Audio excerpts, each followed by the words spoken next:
how can they bring storytelling into their day-to-day practice to make an impact?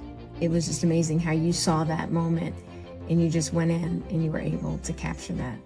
There's no greater cost than the price of regret. Welcome to the Empowered Elder Podcast. Welcome back to the Empowered Elder Podcast. If you joined us for part 1 with Lisa Maras, you heard the story behind the strategist, the journey that shaped her confidence and perspective on visibility. And today, we're picking up right where we left off. But this time, we're diving into the strategy. Because once you own your story, the next question becomes, how do you use it powerfully? Lisa, welcome back for part 2. And I really, just want to touch a little bit on the whole preserving legacy through storytelling. And from what I'm gathering from what you had said too, from those moments, right? Is there a specific, legacy content? Like, is there something specific that you want somebody to talk about on film? Is it a milestone? Or do you find that when people are doing that, they're trying to preserve their legacy, it's just about everyday life and what made them who they are? What do you find most? I would say I find both. It really has to do, again, with who the person is and what's their story. I'll give you an example. We had a couple, we did their wedding. Several years later, they reached back out to us and said, my dad's in town and he is a character and he has so many great stories. I really want to capture them. Can you come out and film them? So we did. And these were stories that were incredible. Stories they wanted to make sure were preserved. And they were then able to take that story, that film, and he unfortunately got very sick and he ended up passing, and they knew he was going to pass. They reached out and said, I want you to take that and I want you to put these pictures with it and weave together something. We're going to tribute him at his memorial. And so they were able to have thought ahead, got his stories, but had a dual purpose that they used that to have his legacy go on, his stories go on. And many things were shared in that others didn't know about. They're like, wow, we knew he was great, but he did that too.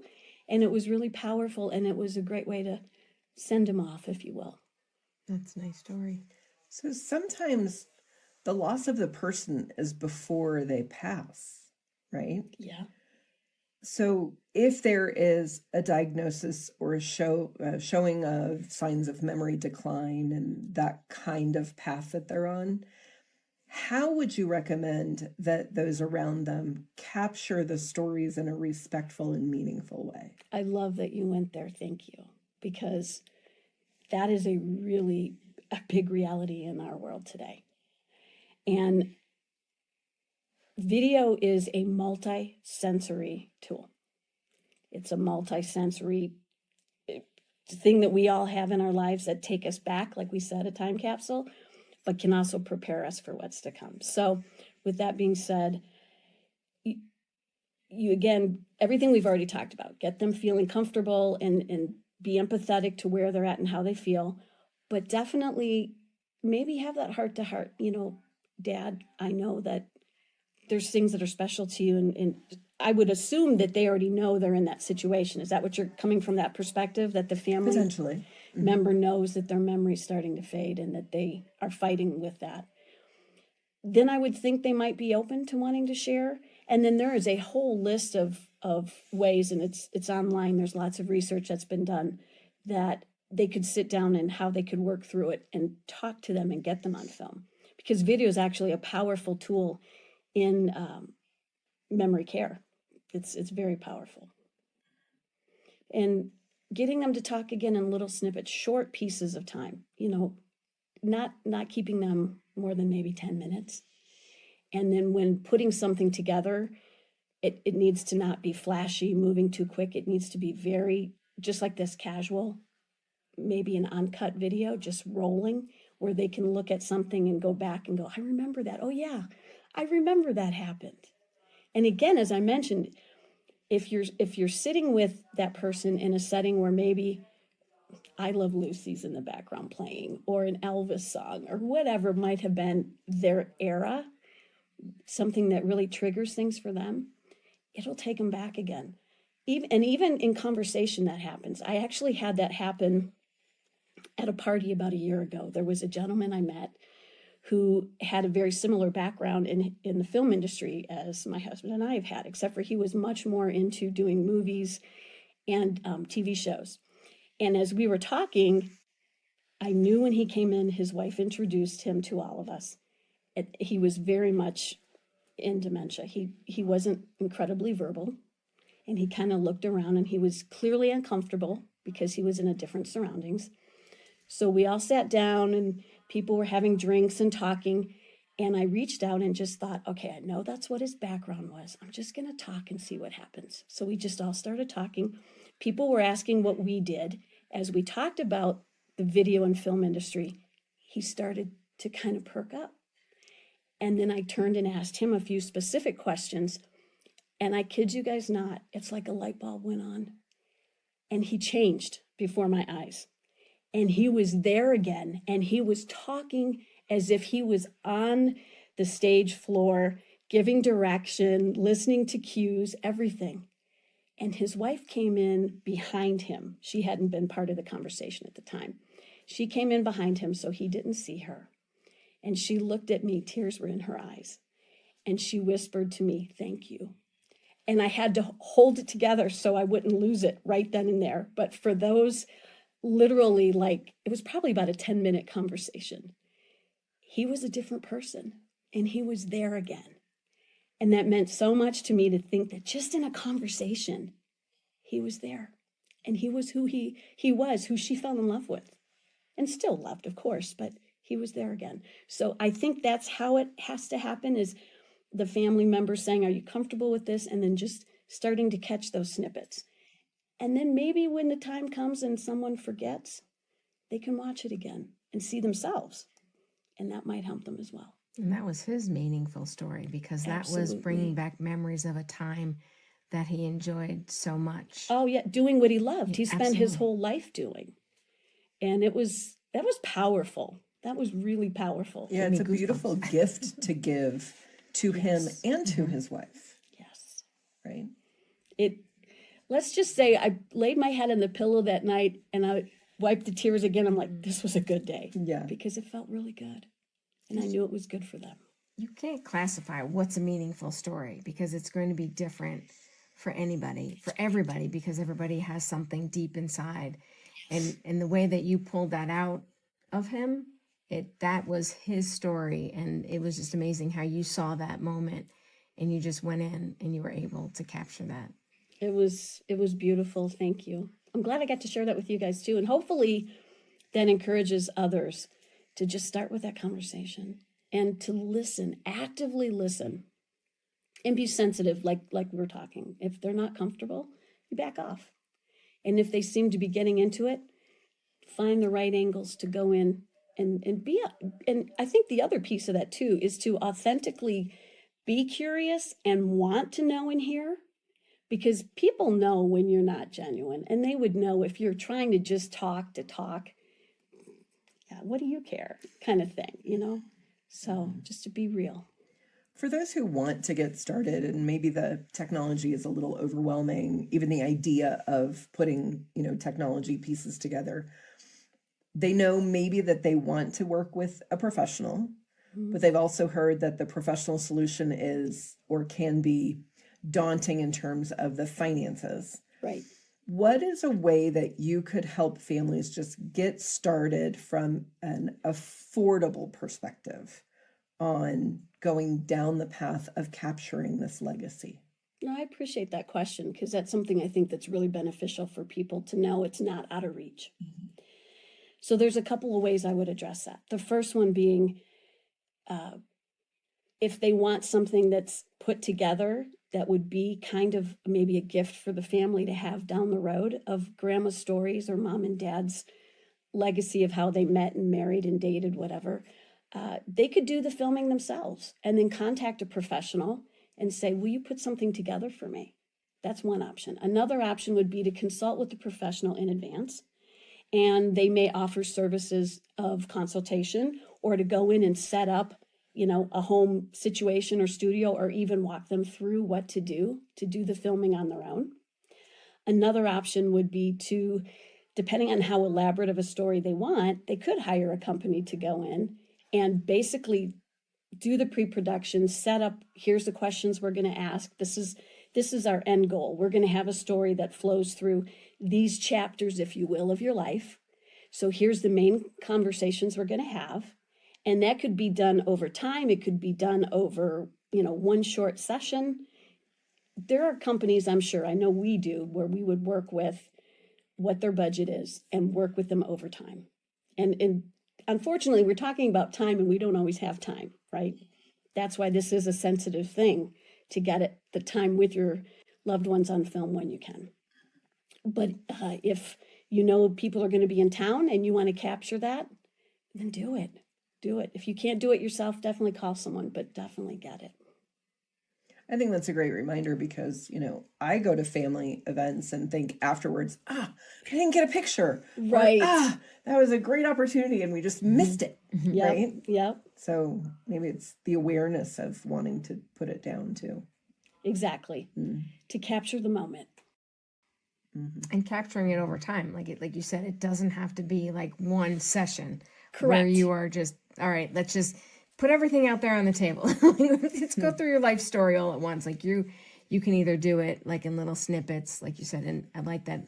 And then just say, here's the video. Can you put that together for me and just make that a nice little package? And I would also encourage people that once they have it, whether they film it themselves, well, obviously if they're filming it themselves, our cell phones are great. We can hold a lot of content on there, but you always want to back it up. So, okay, we have the cloud. That's great. But I always recommend an additional backup. So take it off your phone, have it on a flash drive or an external drive of your computer in addition to the cloud. And for your family members who perhaps are not as savvy or have access to the computer or a cell phone or an iPad, you might want to put it to a DVD, which I know that's really old technology, but not for them. So just having it also in a way that they can see it. And they can say, hey, see, Mom, you didn't look bad. Look how good you looked. You were so comfortable. You had so much to share. And this is a great story. I'm so glad you told this. It will help them feel better. And it actually may encourage them to want to do it again and tell another part of their story. Might trigger something else that they're like, oh, I forgot to tell you this. Then you can go ahead and tell them that on film. Perfect. Yeah. That just keeps the conversation going. Exactly. Yeah. Exactly. Yeah. Very cool.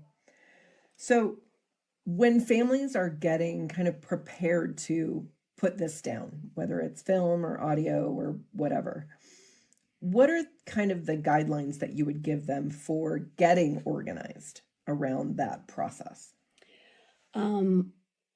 If they're going to use their cell phone, there are very affordable microphones that they can purchase, that they can just stick right in, the receiver right into the cell phone and just clip a little mic on their loved one and just have them talk. So audio is good.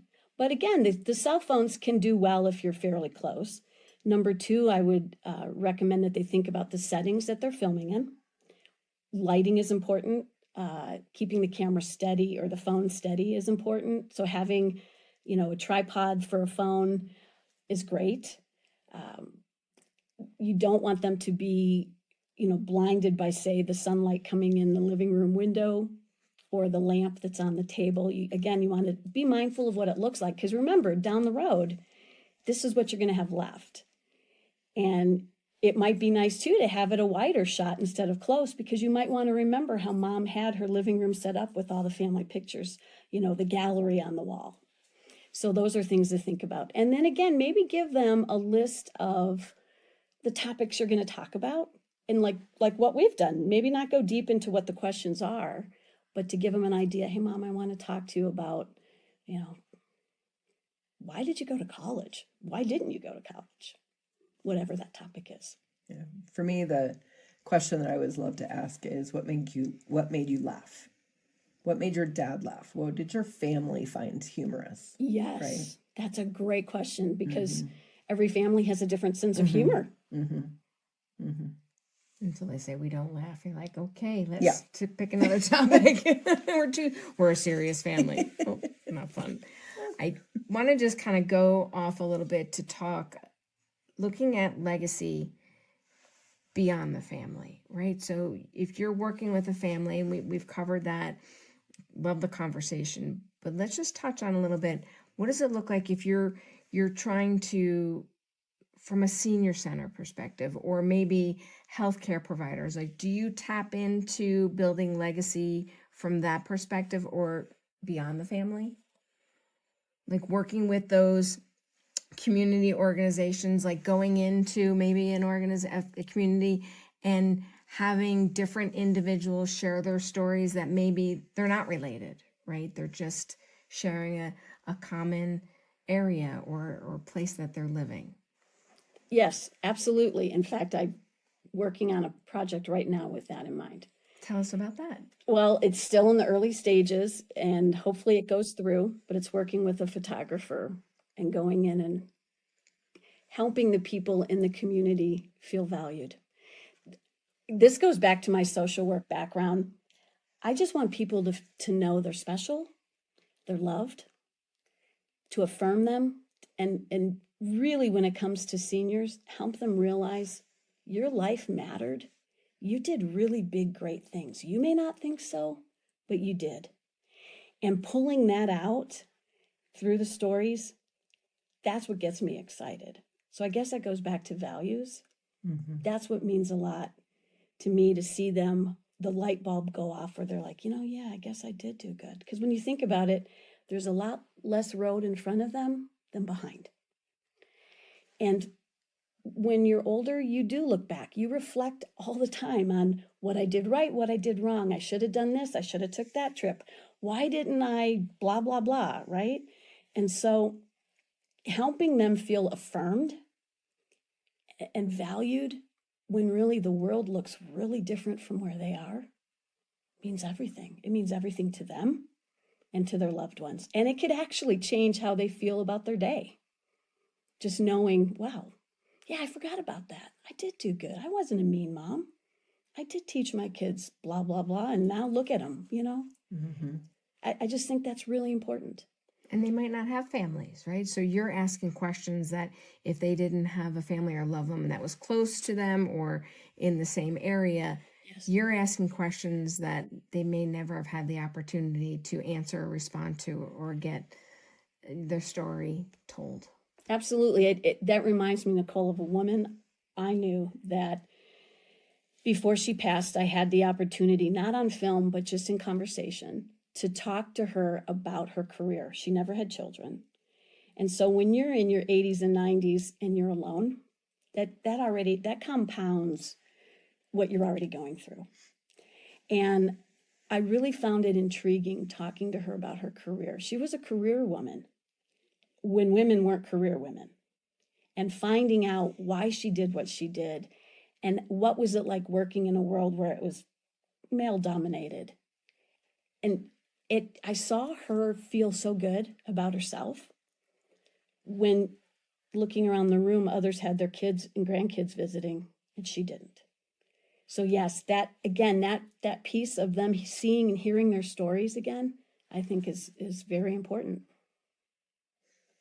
It puts a different twist on. We have a group of people that we know that do what's called a downsizers club, right? Where they get some folks together and just talk about the struggles and the challenges and the opportunities and things like that. But that puts another twist on that kind of topic for a focus group, a discussion, a group to get together to just lean on one another. Absolutely. Mm-hmm. Absolutely. Stories are so powerful. Mm-hmm. They can totally change your life. For sure. Yeah, for sure. How can those who serve in the senior space from a career perspective, how can they bring storytelling into their day-to-day practice to make an impact? It's a great question. And I would think they probably already do this, but I would say asking questions. I know I had an aunt who was in a memory care unit. And what they did is they had outside of their doors like a big frame picture that had things that represented her life. Pictures of her loved ones, what her name was, things she may have accomplished, something that represented her.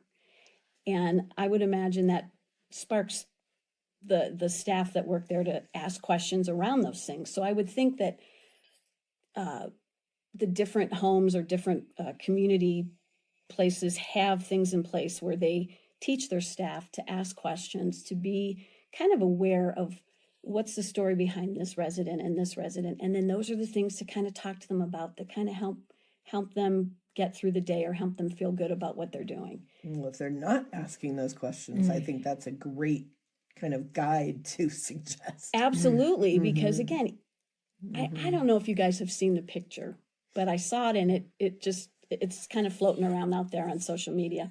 But it's the woman who looks in the mirror, and she's a senior. She looks in the mirror, but what she sees is the young girl.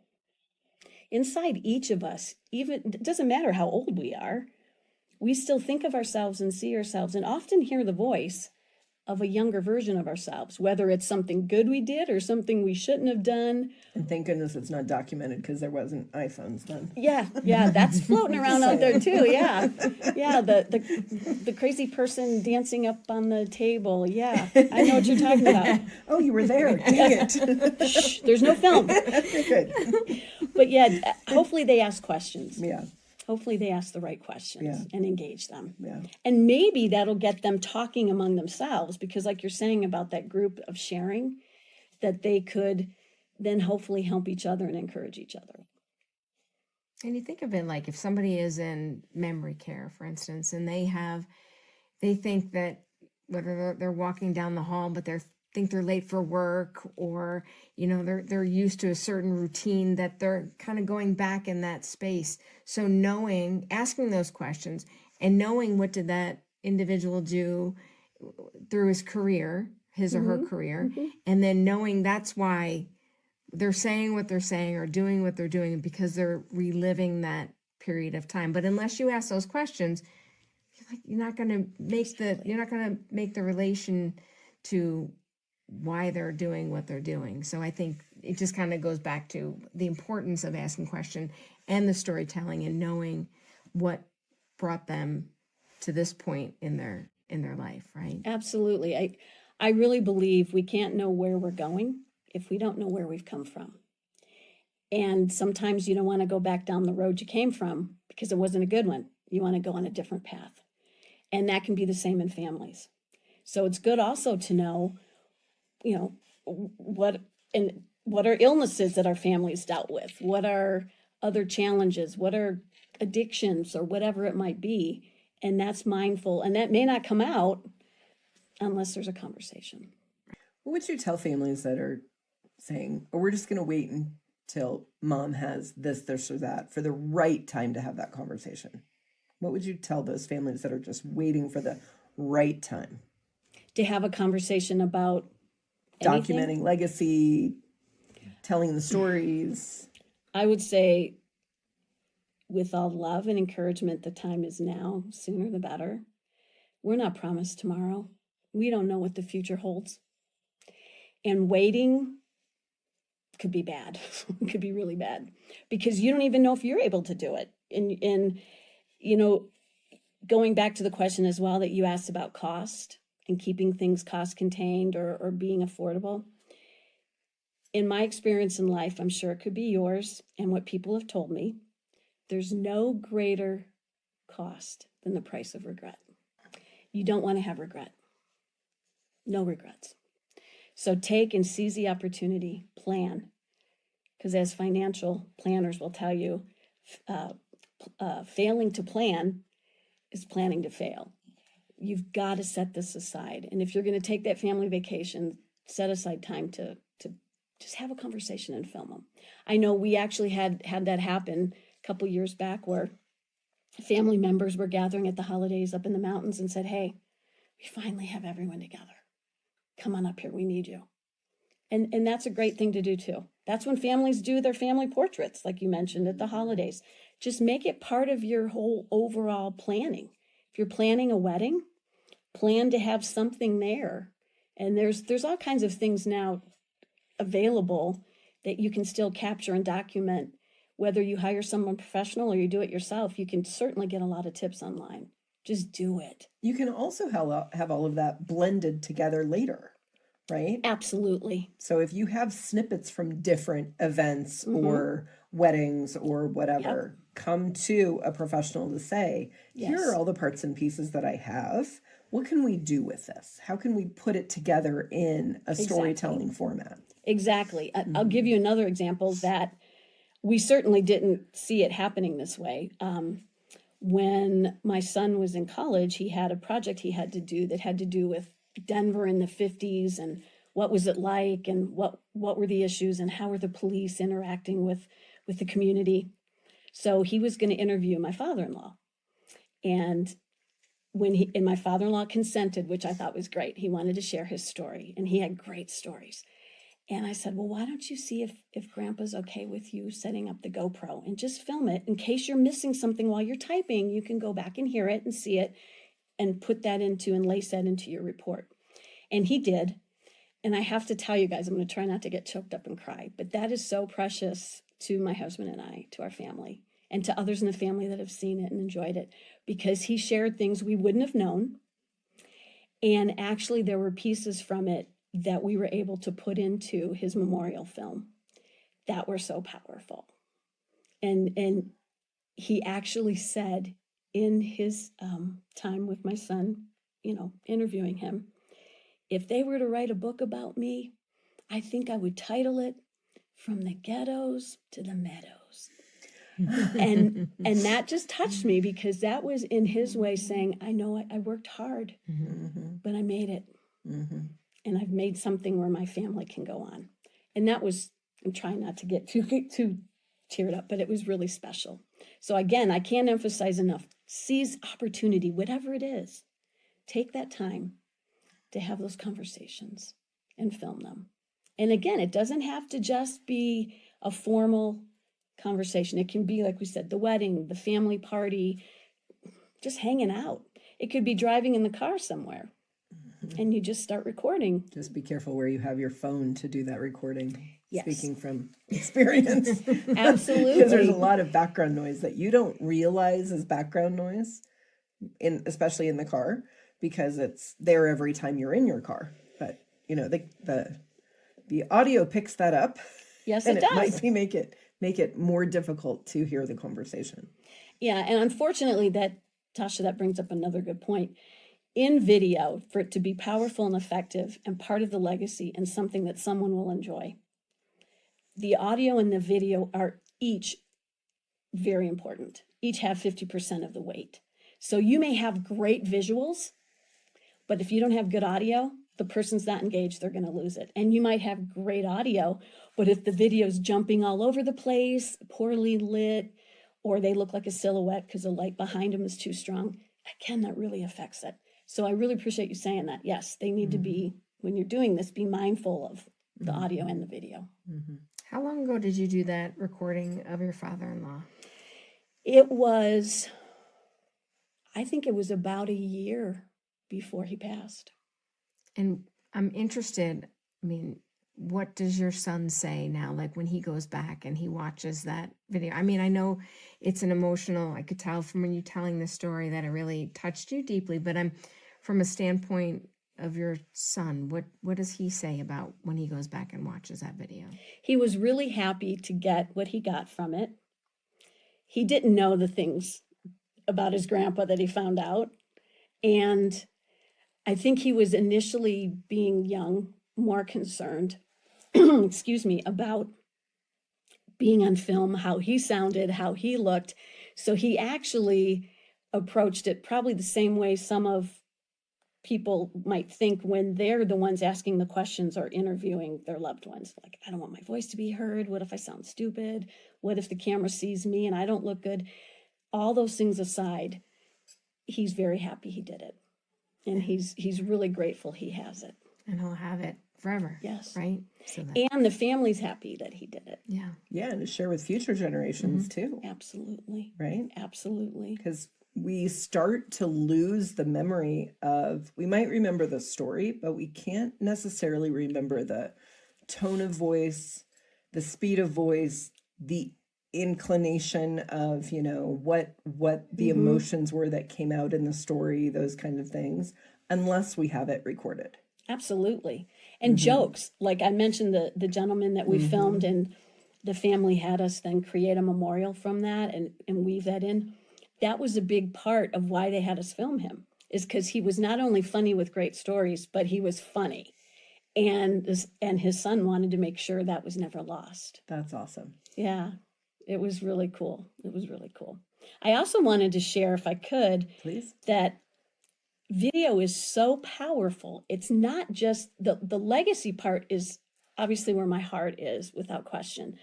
But I'm so passionate about video as a important part of our lives and a tool, that there's other ways that seniors can use video to enhance their lives. Oh, please Yeah. share. That's Absolutely. fantastic. Oh, good. My homework paid off. All the things I do paid off. We're all about empowering the seniors. Absolutely. and the Well, what's community. really powerful right now is, of course, video chatting. That's a given. My mom enjoys that with long distance sometimes when we do that, and my sons are over for dinner or something. So that's really cool to be able to see, not just hear, because hearing sometimes isn't good. So to be able to see as well. Another one is, and it's very common, is there's the telehealth visits now, right? COVID changed the world. So seniors can now enjoy checking in with doctors visually because of video technology. Another one, without question, to fight loneliness and isolation is streaming services, movies and things through their iPad or the television. One of my personal favorites, and definitely from experience, is tutorials. So I'll give you an example, very good one on that. And I keep talking about my mom because we're really close and I love her dearly. And I think I'm ready for a trip home. I'm really missing her.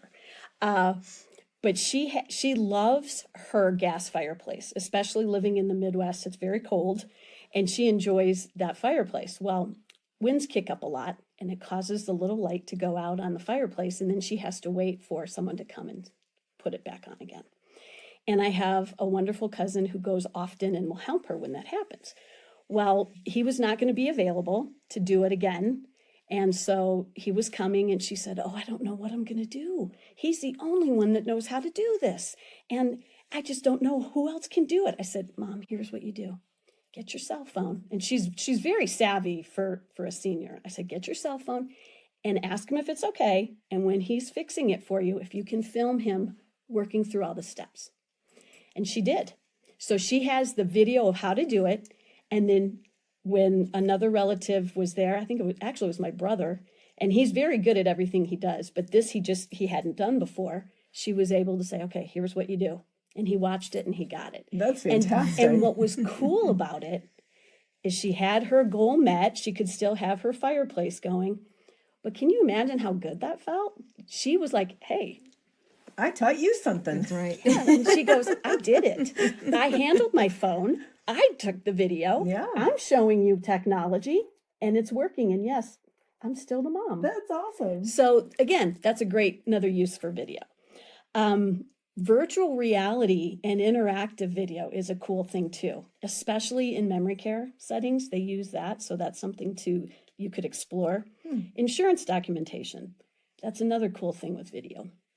We talked about going through the house. Sometimes it's helpful to know what's there and where it was in the event of fire, damage, loss. We talked a little bit about the last will and testament type video. That one's a little more personal and sensitive. And I think it has to do with if the family member wants to do that. But I think it also has to do with the situation and sensitivity around the We will. also see those on Hollywood movies, right? Where Yes. the last will and testament is a video. I would just caution and say, also have it in writing because the Oh, for video sure. does not suffice for documentation. This is, and I appreciate you for our saying listeners. that. Yeah, if the editing happens where that prior conversation's cut out, absolutely. This is in addition to explain, Exactly. you know, you guys Yeah. still love each other even though I made this decision, for sure. Yeah. So those are some other really cool uses for video. I mean, again, it's so many ways that you can take the medium and make it work for you. Sure. And Those are some remember- great ideas. And Well, thanks. empowering, Yeah. right? And really empowering the senior or any individual by having that added step of video. Well, you know, our society tends to focus more on youth and value youth. And I have a problem with that, because where's the wisdom when you've never done anything and you haven't experienced anything? But yet you talk to someone who's, as the old commercial is, seen a thing or two, they've lived their life, they know, and they want to share. I mean, if you've seen any of the insurance commercials, okay, no, don't be like your dad. Don't, you're not helping. Don't be giving them advice. They didn't ask for it, but they want to help. And there's so much we can learn if we just take the time to ask the questions and to really help them feel what they need to feel, which is validated for who they are, what they've accomplished, that they're valued and loved and appreciated. We wouldn't be here 100%. without them. That's true. 100%. Think of all the people that went before us. That's right. Not just our ancestors, but their ancestors. We wouldn't be here. We wouldn't have what we have if it weren't for them. Is there anything else you would like to touch on since you did your homework? Well, let before me the look interview? through all my notes. Well, and you know, the homework I did was really just to make sure I wasn't missing anything. Sure. Because I love this. I do this. I would say that the one area that's a little untapped is how video is used in dementia care, because it is powerful. There's so many things, and maybe there's clinicians that could even help you guys with that, because it is a powerful thing. And with music, how it just unlocks parts of the mind. And with the multisensory experience with film, you're seeing, you're hearing, you're thinking, you're feeling, you're processing, you're all engaged. And it's just that lights on experience I had with that gentleman. I wished I would have been filming it. Of course, it wasn't appropriate. But had I known him and it was a different setting, or if it was a relative, I would have been. And to have seen that transformation and to perhaps share that with him later on would have not only helped him remember who he was, but it would have helped him feel really good. Because that's such a lonely, isolating world when everything you know changes and you lose it. There's so much loss in aging anyway, that I think the legacy films gives back much of what they feel they've lost. And that's powerful. Maybe think about having conversations with your loved one and their grandkids sitting next to them, or have them talk when they're holding photos in their hand and explain who's in the picture, explain around that setting what we were doing then when they took that photo, who was in the picture. There's so many photos I have that I wished I would have wrote on the back who was in the pictures, right? You guys have that same thing? Oh, yeah. And I didn't do it. And my mom told me to. Sorry, Mom, I didn't listen. I'm sorry. I was busy raising those kids. And now I wished I would have. Yeah. And if you film them talking about it and they remember how powerful that is. So that's another way to engage them when they're flipping through a photo album. That's a Very good idea. natural. So hopefully that's enough to get people going on something that I think is so valuable. It's priceless. And you know that when I go home to visit my family and I have my phone out and I'm recording, they're going to be like, what are you doing? I'm like, wait, say it again. The video. And I have to capture all this now because it's front of mind, right? So, or top of mind. So now that I'm going to hope I have enough memory on my phone. That's just a pre-warning for Exactly, your family that's to right. watch out for Nicole. You're like, recording. it's research for my job. That's right. And Exactly. Mom, you're supporting me, right? You want me to do my best. Yeah. I'm going to get all those recipes on video so I can make sure that I can make That's right. those for future. That's awesome. Well, That's awesome. as you know from listening to the podcast, we do a lightning round at the end of our interviews. And so we would love to ask you just some quick questions. And the first thing that comes to mind is what we want from you. Fair? That panic look. I need a drink. Remember, I do this for a living, but I don't go there. I should. This might be an interesting. This might be an interesting component to add. So the first one is, legacy is not about blank. It's about blank. Legacy is not about yourself. It's about others. The most powerful story someone can leave behind is. story that will help them live a better life. Every family deserves to preserve blank. Their story. The best time to record a story is Now. And when we capture someone on film, we are really preserving what? Everything about who they are. Well, thank you for sharing with us nice who you job. are Yes. and your story. We Oh, really thanks. appreciate it. Thank you. It's been an honor to share, and I really hope that it encourages people to tell their family stories. Keep it going, and to know you're making a difference. Thank you, Lisa. As you are. Thank you. Thank you, guys. Today's conversation reminds us that video isn't just about marketing. It's about leadership. It's about choosing to be seen in a world that moves quickly and recognizing that your experience, perspective, and voice still carry weight. What Lisa shared so powerfully is that visibility isn't vanity, it's stewardship. It's about taking the wisdom that you've gained over decades and presenting it in a way that allows it to multiply. When approached with strategy and intention, video becomes more than content. It becomes leverage, clarity, and opportunity. And for those who feel intimidated by the pace of technology or unsure about stepping in front of a camera, we hope you heard this clearly. You don't have to be perfect to be powerful. You don't have to be trendy to be relevant. You simply have to be clear about your message and courageous enough to share it. Because dignity in this next chapter isn't just about staying independent, it's about staying visible. It's about continuing to contribute, to lead, and shape conversations in meaningful ways.